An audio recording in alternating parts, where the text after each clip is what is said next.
Le mot parti est pris ici dans la signification qu'il a sur le continent européen. Le même mot dans les pays anglo-saxons désigne une réalité tout autre. Elle a sa racine dans la tradition anglaise et n'est pas transplantable. Un siècle et demi d'expérience le montre assez. Il y a dans les partis anglo-saxons un élément de jeu, de sport, qui ne peut exister que dans une institution d'origine aristocratique. Tout est sérieux dans une institution qui, au départ, est plébéienne. L'idée de parti n'entrait pas dans la conception politique française de 1789, sinon comme mal à éviter. Mais il y eut le club des Jacobins. C'était d'abord seulement un lieu de libre discussion. Ce ne fut aucune espèce de mécanisme fatal qui le transforma. C'est uniquement la pression de la guerre et de la guillotine qui en fit un parti totalitaire. Les luttes des factions sous la terreur furent gouvernées par la pensée, si bien formulée par Tomsky, un parti au pouvoir et tous les autres en prison. Ainsi, sur le continent d'Europe, le totalitarisme est le péché originel des partis. C'est d'une part l'héritage de la terreur, d'autre part l'influence de l'exemple anglais, qui installa les partis dans la vie publique européenne. Le fait qu'ils existent n'est nullement un motif de les conserver. Seul le bien est un motif légitime de conservation. Le mal des partis politiques saute aux yeux. Le problème à examiner, c'est s'il y a en eux un bien qui l'emporte sur le mal et rend ainsi leur existence désirable. Mais il est beaucoup plus à propos de demander: y a-t-il en eux-mêmes une partie infinitésimale de bien? Ne sont-ils pas du mal à l'état pur, ou presque? S'ils sont du mal, il est certain qu'en fait et dans la pratique, ils ne peuvent produire que du mal. C'est un article de foi. Un bon arbre ne peut jamais porter de mauvais fruits, ni un arbre pourri de beaux fruits. Mais il faut d'abord reconnaître quel est le critère du bien. Ce ne peut être que la vérité, la justice et en second lieu, l'utilité publique. La démocratie, le pouvoir du plus grand nombre ne sont pas des biens. Ce sont des moyens en vue du bien, estimés efficaces à tort ou à raison. Si la République de Weimar, au lieu de Hitler, avait décidé par les voies les plus rigoureusement parlementaires et légales de mettre les juifs dans des camps de concentration et de les torturer avec raffinement jusqu'à la mort, les tortures n'auraient pas eu un atome de légitimité de plus qu'elles n'ont maintenant. Or, pareille chose n'est nullement inconcevable. Seul ce qui est juste est légitime. Le crime et le mensonge ne le sont en aucun cas. Notre idéal républicain procède entièrement de la notion de volonté générale due à Rousseau. Mais le sens de la notion a été perdu presque tout de suite parce qu'elle est complexe et demande un degré d'attention élevé. Quelques chapitres mis à part, peu de livres sont beaux, forts, lucides et clairs comme le contrat social. On dit que peu de livres ont eu autant d'influence. Mais en fait, tout s'est passé et se passe encore comme s'il n'avait jamais été lu. Rousseau partait de deux évidences. L'une, que la raison discerne et choisit la justice et l'utilité innocente, et que tout crime a pour mobile la passion. L'autre, que la raison est identique chez tous les hommes, au lieu que les passions, les plus souvent, diffèrent. Par suite, si, sur un problème général, chacun réfléchit tout seul et exprime une opinion, et si ensuite les opinions sont comparées entre elles, probablement elles coïncideront par la partie juste et raisonnable de chacune, et différeront par les injustices et les erreurs. C'est uniquement en vertu d'un raisonnement de ce genre qu'on admet que le consensus universel indique la vérité. La vérité est une. La justice est une. Les erreurs, les injustices, sont indéfiniment variables. Ainsi, les hommes convergent dans le juste et le vrai, au lieu que le mensonge et le crime les font indéfiniment diverger. L'union étant une force matérielle, on peut espérer trouver là une ressource pour rendre ici-bas la vérité et la justice matériellement plus fortes que les crimes et l'erreur. Il y faut un mécanisme convenable. Si la démocratie constitue un tel mécanisme, elle est bonne. Autrement, non. Un vouloir injuste commun à toute la nation n'était aucunement supérieur aux yeux de Rousseau, et il était dans le vrai, au vouloir injuste d'un homme. Rousseau pensait seulement que le plus souvent un vouloir commun à tout un peuple est en fait conforme à la justice, par la neutralisation mutuelle et la compensation des passions particulières. C'était là pour lui l'unique motif de préférer le vouloir du peuple à un vouloir particulier. C'est ainsi qu'une certaine masse d'eau, quoique composée de particules qui se meuvent et se heurtent sans cesse, est dans un équilibre et un repos parfait. Elle renvoie aux objets leurs images avec une vérité irréprochable. Elle indique parfaitement le plan horizontal. Elle dit sans erreur la densité des objets qu'on y plonge. Si des individus passionnés, enclin par la passion au crime et au mensonge, se compose de la même manière en un peuple véridique et juste, alors il est bon que le peuple soit souverain. Une constitution démocratique est bonne si d'abord elle accomplit dans le peuple cet état d'équilibre, et si ensuite seulement elle fait en sorte que les vouloirs du peuple soient exécutés. Le véritable esprit de 1789 consiste à penser non pas qu'une chose est juste parce que le peuple la veut, mais qu'à certaines conditions, le vouloir du peuple a plus de chances qu'aucun autre vouloir d'être conforme à la justice. Il y a plusieurs conditions indispensables pour pouvoir appliquer la notion de volonté générale. Deux doivent particulièrement retenir l'attention. L'une est qu'au moment où le peuple prend conscience d'un de ses vouloirs et l'exprime, il n'y ait aucune espèce de passion collective. Il est tout à fait évident que le raisonnement de Rousseau tombe dès qu'il y a passion collective. Rousseau le savait bien. La passion collective est une impulsion de crime et de mensonge infiniment plus puissante qu'aucune passion individuelle. Les impulsions mauvaises, en ce cas, loin de se neutraliser, se portent mutuellement à la millième puissance. La pression est presque irrésistible, sinon pour les saints authentiques. Une eau mise en mouvement par un courant violent, impétueux, ne reflète plus les objets, n'a plus une surface horizontale, n'indique plus les densités. Et il importe très peu qu'elle soit mue par un seul courant ou par 5 ou 6 courants qui se heurtent et font des remous. Elle est également troublée dans les deux cas. Si une seule passion collective saisit tout un pays, le pays entier est unanime dans le crime.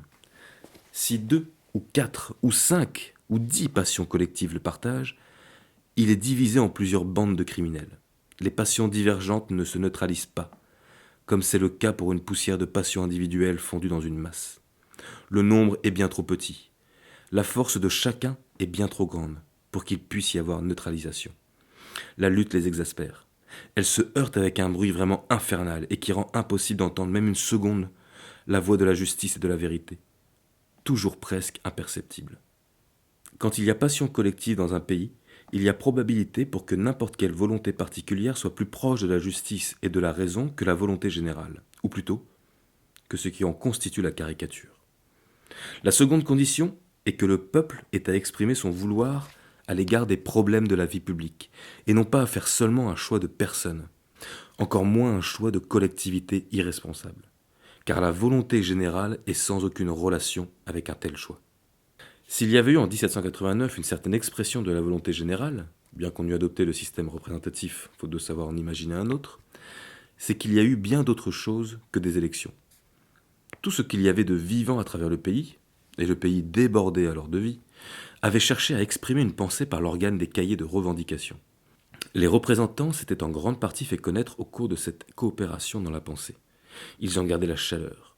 Ils sentaient le pays attentif à leurs paroles, jaloux de surveiller si elles traduisaient exactement ses aspirations. Pendant quelque temps, peu de temps, ils furent vraiment de simples organes d'expression pour la pensée publique. Pareille chose ne se produisit jamais plus.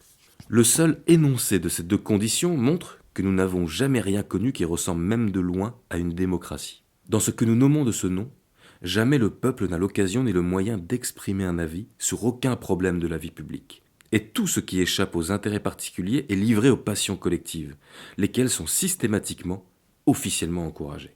L'usage des mots de démocratie et de république oblige à examiner avec une attention extrême les deux problèmes que voici. Comment donner en fait aux hommes qui composent le peuple de France la possibilité d'exprimer parfois un jugement sur les grands problèmes de la vie publique? Comment empêcher, au moment où le peuple est interrogé, qu'il circule à travers lui une espèce de passion collective? Si on ne pense pas à ces deux points, il est inutile de parler de légitimité républicaine. Des solutions ne sont pas faciles à concevoir, mais il est évident, après examen attentif, que toute solution impliquerait d'abord la suppression des partis politiques. Pour apprécier les partis politiques selon le critère de la vérité, de la justice, du bien public, il convient de commencer par en discerner les caractères essentiels. On peut en énumérer 3. Un parti politique est une machine à fabriquer de la passion collective. Un parti politique est une organisation construite de manière à exercer une pression collective sur la pensée de chacun des êtres humains qui en sont membres. La première fin est, en dernière analyse, l'unique fin de tout parti politique est sa propre croissance, et cela sans aucune limite. Par ce triple caractère, tout parti est totalitaire en germe et en aspiration. S'il ne l'est pas en fait, c'est seulement parce que ceux qui l'entourent ne le sont pas moins que lui. Ces trois caractères sont des vérités de fait évidentes à quiconque s'est approché de la vie des partis. Le troisième est un cas particulier d'un phénomène qui se produit partout où le collectif domine les êtres pensants. C'est le retournement de la relation entre fin et moyen.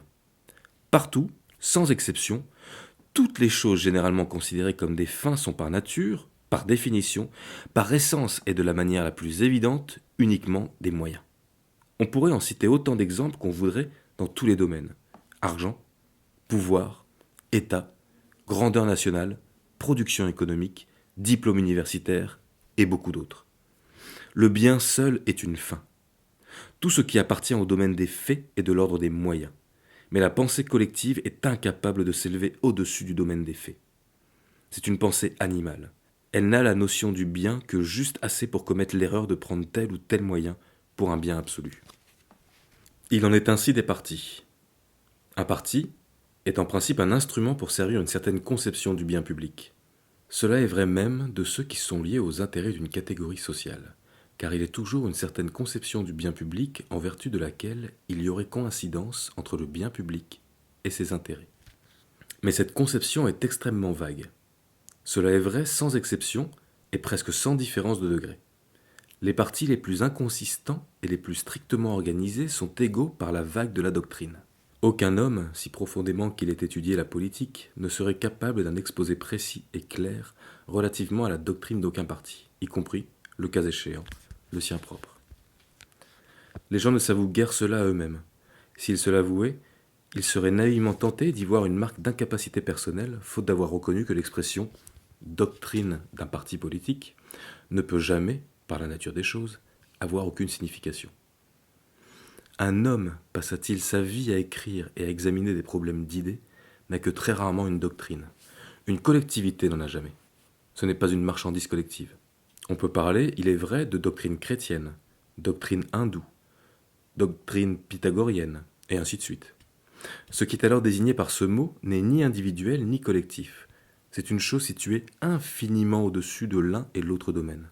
C'est, purement et simplement, la vérité. La fin d'un parti politique est chose vague et irréelle. Si elle était réelle, elle exigerait un très grand effort d'attention, car une conception du bien public n'est pas chose facile à penser. L'existence du parti est palpable, évidente, et n'exige aucun effort pour être reconnu. Il est ainsi inévitable qu'en fait le parti soit à lui-même sa propre fin. Il y a dès lors idolâtrie, car Dieu seul est légitimement une fin pour soi-même. La transition est facile. On pose en axiome que la condition nécessaire et suffisante pour que le parti serve efficacement la conception du bien public en vue duquel il existe est qu'il possède une large quantité de pouvoir. Mais aucune quantité finie de pouvoir ne peut jamais être, en fait, regardée comme suffisante, surtout une fois obtenue. Le parti se trouve en fait, par l'effet de l'absence de pensée, dans un état continuel d'impuissance qu'il attribue toujours à l'insuffisance du pouvoir dont il dispose. Serait-il maître absolu du pays, les nécessités internationales imposent des limites étroites. Ainsi, la tendance essentielle des partis est totalitaire, non seulement relativement à une nation, mais relativement au globe terrestre. C'est précisément parce que la conception du bien public propre à tel ou tel parti est une fiction, une chose vide, sans réalité, qu'elle impose la recherche de la puissance totale. Toute réalité implique par elle-même une limite. Ce qui n'existe pas du tout n'est jamais illimitable. C'est pour cela qu'il y a affinité, alliance entre le totalitarisme et le mensonge. Beaucoup de gens, il est vrai, ne sont jamais à une puissance totale. Cette pensée leur ferait peur. Elle est vertigineuse, et il faut une espèce de grandeur pour la soutenir. Ces gens-là, quand ils s'intéressent à un parti, se contentent d'en désirer la croissance, mais comme une chose qui ne comporte aucune limite. S'il y a 3 membres de plus cette année que l'an dernier, ou si la collecte a rapporté 100 francs de plus, ils sont contents. Mais ils désirent que cela continue indéfiniment dans la même direction. Jamais ils ne concevraient que leur parti puisse avoir en aucun cas trop de membres, trop d'électeurs, trop d'argent. Le tempérament révolutionnaire mène à concevoir la totalité. Le tempérament petit bourgeois mène à s'installer dans l'image d'un progrès lent, continu et sans limite. Mais dans les deux cas, la croissance matérielle du parti devient l'unique critère par rapport auquel se définissent en toute chose le bien et le mal. exactement comme si le parti était un animal à l'engrais, et que l'univers eût été créé pour le faire engraisser. On ne peut servir Dieu et Mammon. Si on a un critère du bien autre que le bien, on perd la notion du bien. Dès lors que la croissance du parti constitue un critère du bien, il s'ensuit inévitablement une pression collective du parti sur les pensées des hommes. Cette pression s'exerce en fait. Elle s'étale publiquement. Elle est avouée, proclamée. Cela nous ferait horreur si l'accoutumance ne nous avait pas tellement endurcis. Les partis sont des organismes publiquement, officiellement constitués de manière à tuer dans les âmes le sens de la vérité et de la justice. La pression collective est exercée sur le grand public par la propagande. Le but avoué de la propagande est de persuader et non pas de communiquer de la lumière. Hitler a très bien vu que la propagande est toujours une tentative d'asservissement des esprits. Tous les partis font de la propagande. Celui qui n'en ferait pas disparaîtrait du fait que les autres en font. Tous avouent qu'ils font de la propagande. Aucun n'est audacieux dans le mensonge, au point d'affirmer qu'il entreprend l'éducation du public, qu'il forme le jugement du peuple. Les partis parlent, il est vrai, d'éducation à l'égard de ceux qui sont venus à eux, sympathisants, jeunes, nouveaux adhérents. Ce mot est un mensonge. Il s'agit d'un dressage pour préparer l'emprise bien plus rigoureuse exercée par le parti sur la pensée de ses membres. Supposons un membre d'un parti, député, candidat à la députation ou simplement militant, qui prenne en public l'engagement que voici. Toutes les fois que j'examinerai n'importe quel problème politique ou social, je m'engage à oublier absolument le fait que je suis membre de tel groupe et à me préoccuper exclusivement de discerner le bien public et la justice. Ce langage serait très mal accueilli. Les siens, et même beaucoup d'autres, l'accuseraient de trahison. Les moins hostiles diraient « Pourquoi alors a-t-il adhéré à un parti ?» Avouant ainsi naïvement qu'en entrant dans un parti, on renonce à chercher uniquement le bien public et la justice. Cet homme serait exclu de son parti, ou au moins en perdrait l'investiture. Il ne serait certainement pas élu. Mais bien plus, il ne semble même pas possible qu'un tel langage soit tenu. En fait, sauf erreur, il ne l'a jamais été. Si des mots en apparence voisins de ceux-là ont été prononcés, c'est seulement par des hommes désireux de gouverner avec l'appui des partis autres que le leur. De telles paroles sonnaient alors comme une sorte de manquement à l'honneur. En revanche, on trouve tout à fait naturel, raisonnable et honorable que quelqu'un dise « comme conservateur » ou « comme socialiste, je pense que ». Cela, il est vrai, n'est pas propre au parti. On ne rougit pas non plus de dire « comme français, je pense que », comme catholique, je pense que. Des petites filles, qui se disaient attachées au gaullisme, comme à l'équivalent français de l'hitlérisme, ajoutaient « la vérité est relative, même en géométrie ». Elle touchait le point central. S'il n'y a pas de vérité, il est légitime de penser de telle ou telle manière, en tant qu'on se trouve être en fait telle ou telle chose. Comme on a des cheveux noirs, bruns, roux ou blonds. Parce qu'on est comme cela, on émet aussi telle et telle pensée. La pensée, comme les cheveux, est alors le produit d'un processus physique d'élimination. Si on reconnaît qu'il y a une vérité, il n'est permis de penser que ce qui est vrai. On pense alors telle chose, non parce qu'on se trouve être en fait français, ou catholique, ou socialiste, mais parce que la lumière irrésistible de l'évidence oblige à penser ainsi, et non autrement. S'il n'y a pas évidence, s'il y a doute, il est alors évident que dans l'état de connaissance dont on dispose, la question est douteuse. Dans tous les cas, la lumière intérieure accorde toujours à quiconque la consulte une réponse manifeste. Le contenu de la réponse est plus ou moins affirmatif, peu importe. Il est toujours susceptible de révision, mais aucune correction ne peut être apportée, sinon par davantage de lumière intérieure. Si un homme, membre d'un parti, est absolument résolu à n'être fidèle en toutes ses pensées qu'à la lumière intérieure exclusivement et à rien d'autre, il ne peut pas faire connaître cette résolution à son parti. Il est alors vis-à-vis de lui en état de mensonge. C'est une situation qui ne peut être acceptée qu'à cause de la nécessité qui contraint à se trouver dans un parti pour prendre part efficacement aux affaires publiques. Mais alors cette nécessité est un mal, et il faut y mettre fin en supprimant les partis. Un homme qui n'a pas pris la résolution de fidélité exclusive à la lumière intérieure installe le mensonge au centre même de l'âme. Les ténèbres intérieures en sont la punition. On tenterait vainement de s'en tirer par la distinction entre la liberté intérieure et la discipline extérieure, car il faut alors mentir au public, envers qui tout candidat, tout élu, a une obligation particulière de vérité. Si je m'apprête à dire, au nom de mon parti, des choses que j'estime contraires à la vérité et à la justice, vais-je l'indiquer dans un avertissement préalable ?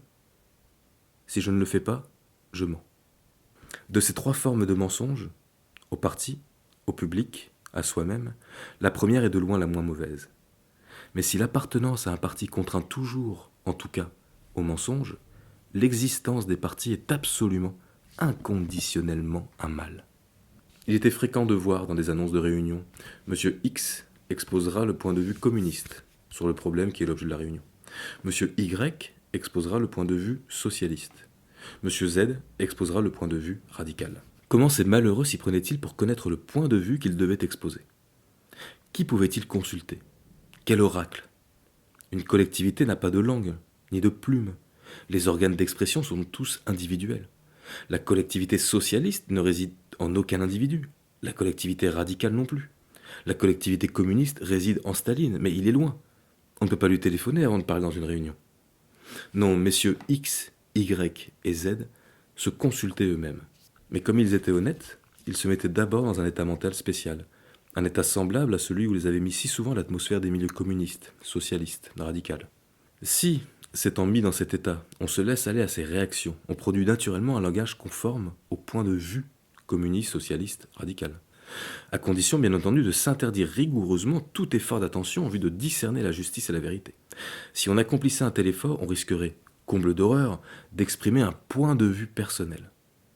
Car de nos jours, la tension vers la justice et la vérité est regardée comme répondant à un point de vue personnel. Quand Ponce Pilate a demandé au Christ « Qu'est-ce que la vérité ?» Le Christ n'a pas répondu. Il avait répondu d'avance en disant « Je suis venu porter témoignage pour la vérité ». Il n'y a qu'une réponse. La vérité, ce sont les pensées qui surgissent dans l'esprit d'une créature pensante uniquement, totalement, exclusivement désireuse de la vérité. Le mensonge, l'erreur, mot synonyme, ce sont les pensées de ceux qui ne désirent pas la vérité, et de ceux qui désirent la vérité ou autre chose en plus. Par exemple, qui désirent la vérité et en plus la conformité avec telle ou telle pensée établie. Mais comment désirer la vérité sans rien savoir d'elle?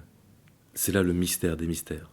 Les mots qui expriment une perfection inconcevable à l'homme, Dieu, vérité, justice, prononcés intérieurement avec désir, sans être joints à aucune conception, ont le pouvoir d'élever l'âme et de l'inonder de lumière.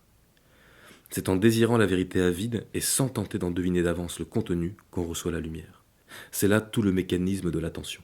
Il est impossible d'examiner les problèmes effroyablement complexes de la vie publique en étant attentif à la fois, d'une part, à discerner la vérité, la justice, le bien public, et d'autre part à conserver l'attitude qui convient à un membre de tel groupement. La faculté humaine d'attention n'est pas capable simultanément des deux soucis. En fait, quiconque s'attache à l'un abandonne l'autre. Mais aucune souffrance n'attend celui qui abandonne la justice et la vérité, au lieu que le système des partis comporte des pénalités les plus douloureuses pour l'indocilité. Des pénalités qui atteignent presque tout, la carrière, les sentiments, l'amitié, la réputation, la partie extérieure de l'honneur, parfois même la vie de famille. Le Parti communiste a porté le système à sa perfection. Même chez celui qui intérieurement ne cède pas, l'existence de pénalités fausse inévitablement le discernement. Car s'il veut réagir contre l'emprise du parti, cette volonté de réaction est elle-même un mobile étranger à la vérité et dont il faut se méfier. Mais cette méfiance aussi, et ainsi de suite. L'attention véritable est un état tellement difficile à l'homme, tellement violent, que tout trouble personnel de la sensibilité suffit à y faire obstacle. Il en résulte l'obligation impérieuse de protéger autant qu'on peut la faculté de discernement qu'on porte en soi-même contre le tumulte des espérances et des craintes personnelles.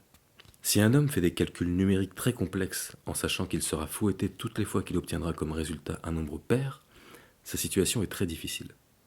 Quelque chose dans la partie charnelle de l'âme le poussera à donner un petit coup de pouce au calcul pour obtenir toujours un nombre impair.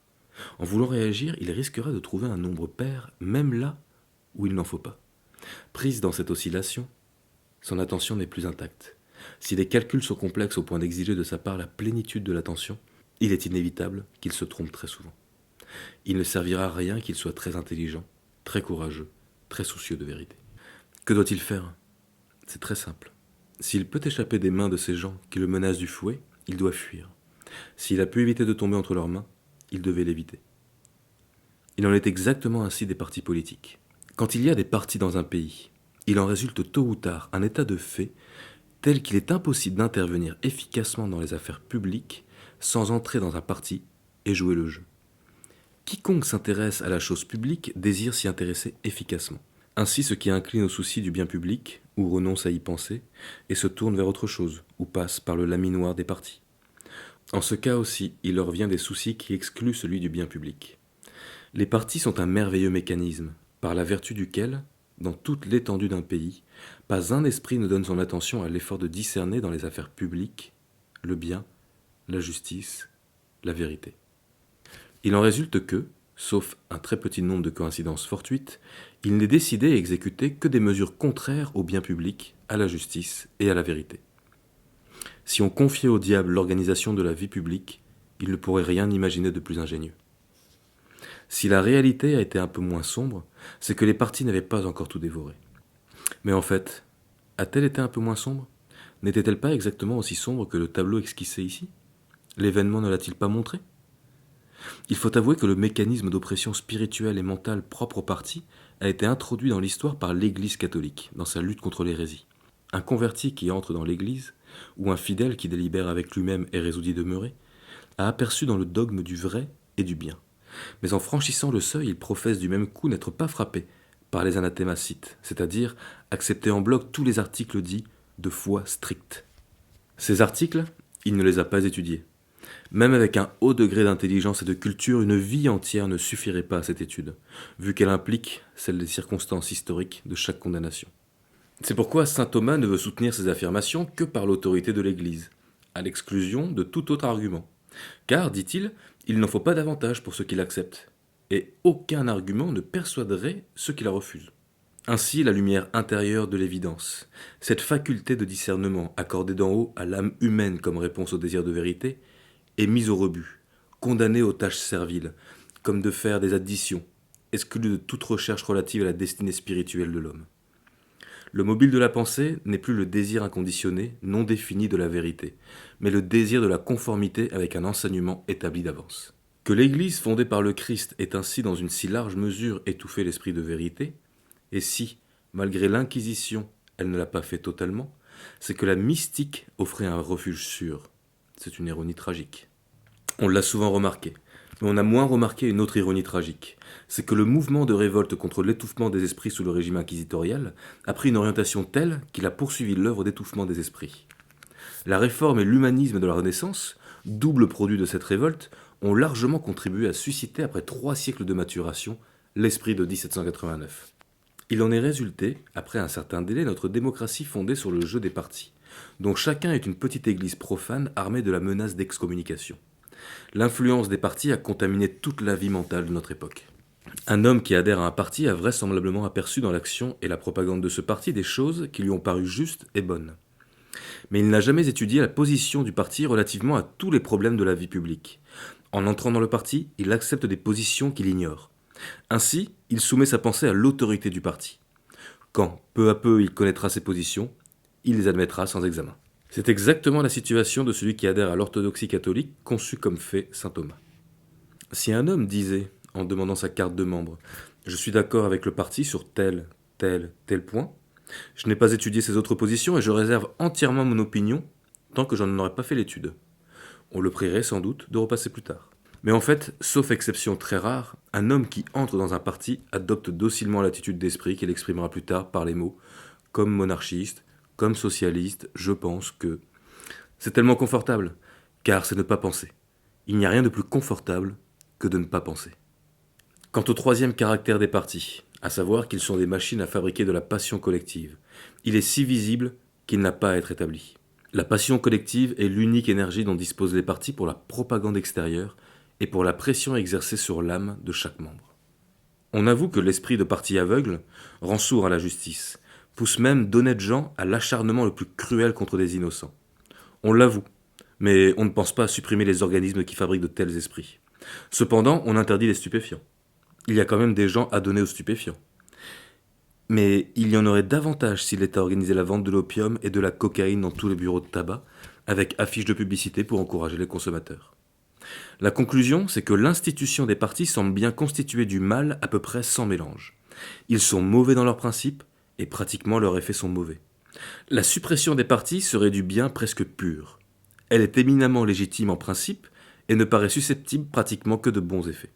Les candidats diront aux électeurs, non pas « j'ai telle étiquette », ce qui pratiquement n'apprend rigoureusement rien au public sur leur attitude concrète concernant les problèmes concrets, mais je pense telle ou telle chose à l'égard de tel grand problème. Les élus s'associeront et se dissocieront selon un jeu naturel et mouvant des affinités. Je peux très bien être en accord avec monsieur A sur la colonisation et en désaccord avec lui sur la propriété paysanne. Et inversement pour monsieur B. Si on parle de colonisation, j'irai, avant la séance, causer un peu avec monsieur A. Si on parle de propriété paysanne, avec monsieur B. La cristallisation artificielle en partie coïncidait si peu avec les affinités réelles qu'un député pouvait être en désaccord, pour toutes les attitudes concrètes, avec un collègue de son parti et en accord avec un homme d'un autre parti.